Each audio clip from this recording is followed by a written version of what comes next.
बिहार में अगर आप छुट्टियों के दिनों में घूमने का प्लान कर रहे हैं तो रोहतास जिला में जरूर जाएं। यहाँ सासाराम में खूबसूरत झरनों और कई किलों और मकबरों को देखकर आप प्रफुल्लित होंगे। कैमूर पहाड़ी भी आपको सुकून देगी। बिहार टूरिज्म। बिहार सरकार पर्यटन को लेकर काफी गंभीर है। प्रदेश में कई ऐसे पर्यटन स्थल टूरिस्ट प्लेसेस बिहार हैं जहां आपको जरूर जाना चाहिए। सैर सपाटा के लिए सासाराम में भी कई ऐसे जगह हैं जो आपको बेहद खूबसूरत लगेंगे।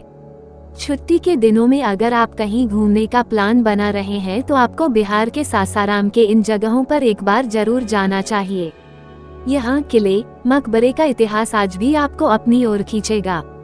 वहीं मंदिर और झरना आपके मन को एक अलग सुकून देगा। शेरशाह सूरी का मकबरा। सासाराम में शेरशाह सूरी का मकबरा पर्यटकों के लिए आकर्षण का केंद्र है। इस मकबरे का निर्माण सन 1545 में पूरा हुआ था। यह मकबरा बिहार के पठान सम्राट शेर शाह सूरी की याद में बनाया गया। शेर शाह सूरी ने मुगल साम्राज्य को हराया था और उत्तर भारत में सूरी साम्राज्य की स्थापना की थी। यह मकबरा 52 एकड़ तालाब के बीच में स्थित है।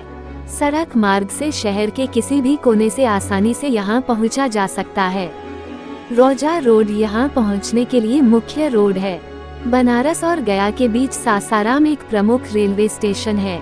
दीनदयाल उपाध्याय स्टेशन, मुगल सराय भी ट्रेन बदलकर यहाँ आसानी से पहुँचा जा सकता है। यहाँ नजदीकी एयरपोर्ट गया है। वैसे आप पटना और बनारस एयरपोर्ट का विकल्प भी देख सकते हैं। रोहतासगढ़ किला। अगर आप सासाराम में हैं और इतिहास से जुड़ी चीजों में दिलचस्पी रखते हैं तो किला और महल देखने के लिए राजस्थान जाने का इंतजार मत कीजिए। बिहार के सासाराम में कैमूर पहाड़ी पर स्थित रोहतासगढ़ किला की सैर करने जरूर जाइए। छुट्टी के दिनों का यहाँ आनंद लीजिए। इस किले के बारे में बताया जाता है कि इसे राजा हरिश्चंद्र के पुत्र रोहिताश्व ने बनवाया था, जिस पर आगे चलकर आदिवासी राजाओं का हुकूमत चला। वो इसे शौर्य का प्रतीक मानते थे। बाद में ये किला शेरशाह के अधीन रहा। 28 वर्गमील क्षेत्र में फैले इस किले में 83 दरवाजे हैं। अकबर के शासन में राजा मान सिंह इसी किले से बिहार बंगाल पर शासन चलाते थे। कहा जाता है कि बादशाह शाहजहां भी अपनी बेगम के साथ इस किले में रहे। शेरगढ़ किला। बिहार के रोहतास जिला का एक और किला ऐसा है जो कई रहस्य समेटे हुए है। शेरगढ़ का किला आपको एक बार जरूर जाना चाहिए। कैमूर की पहाड़ियों पर मौजूद इस किले की बनावट दूसरे किलों से बिल्कुल अलग है। इसकी बनावट ऐसी है कि ये किला बाहर से किसी को भी नहीं दिखता। ये 3 तरफ से जंगलों से घिरा है। वहीं एक तरफ से यहाँ दुर्गावती नदी है। सैकड़ों सुरंगें और तहखाने इस किले के रहस्य को और बढ़ाते हैं। कहा जाता है कि इस किले को शेरशाह सूरी ने अपने दुश्मनों से बचने के लिए बनवाया था और इसकी बनावट ऐसी है कि दुश्मन कोसों दूर से भी देख लिए जाते थे। धुआं कुंड।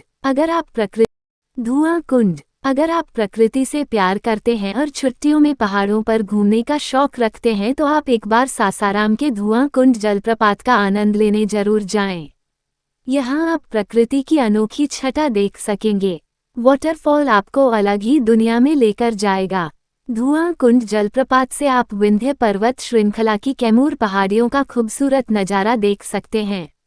यहाँ 130 फीट की ऊंचाई से पानी गिरता आप देखेंगे जो धुआं बन जाता है। ये ऋषि मुनियों की तोस्थली है। बरसात में सैलानी यहाँ बड़ी तादाद में आते हैं।